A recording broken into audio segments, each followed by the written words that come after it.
I'm here right now because I've survived 2 cardiac arrests while I was running in Cherokee Park.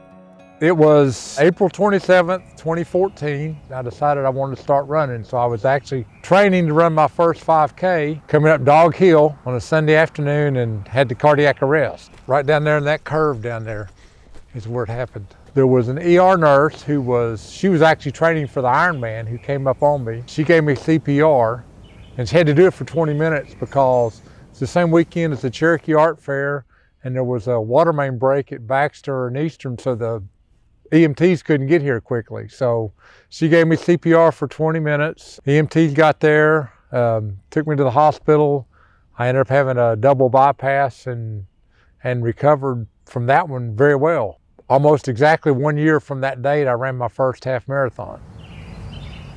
The second one happened in May of 2019. I was running between Cherokee Park and Seneca, had a cardiac arrest, went down. There were some boys, teenagers that found me. They called 911. The 911 operator talked them through giving me CPR. They were calm enough and knew enough what to do to call 911 and then remained in the moment and were able to do the CPR, follow the instructions. They had to shock me 11 times in the ambulance. I coded 6 times in the ER. After the first one, I became a real advocate for, especially for learning hands-only CPR.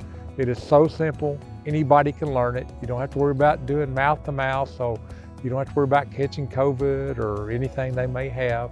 Hands-only CPR is very easy to learn. It only takes 90 seconds to watch a video and learn, and it only is 2 steps. According to the American Heart Association, if someone does receive hands-only CPR, their chances of survival are doubled and maybe even tripled. Learning hands-only CPR is just as effective as the conventional CPR. And knowing that you recognize someone who is down and immediately going into action will increase this person's chance of survival. You need to learn it. Hopefully you'll never need it, but if you're ever in that moment, how will you think if you weren't able to help?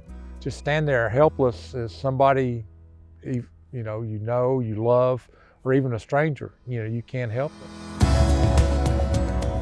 Listen to your body. And another thing is I tell people is know your numbers, your blood pressure, your cholesterol level, all those. Know your numbers, and if they're not where they ought to be, change them.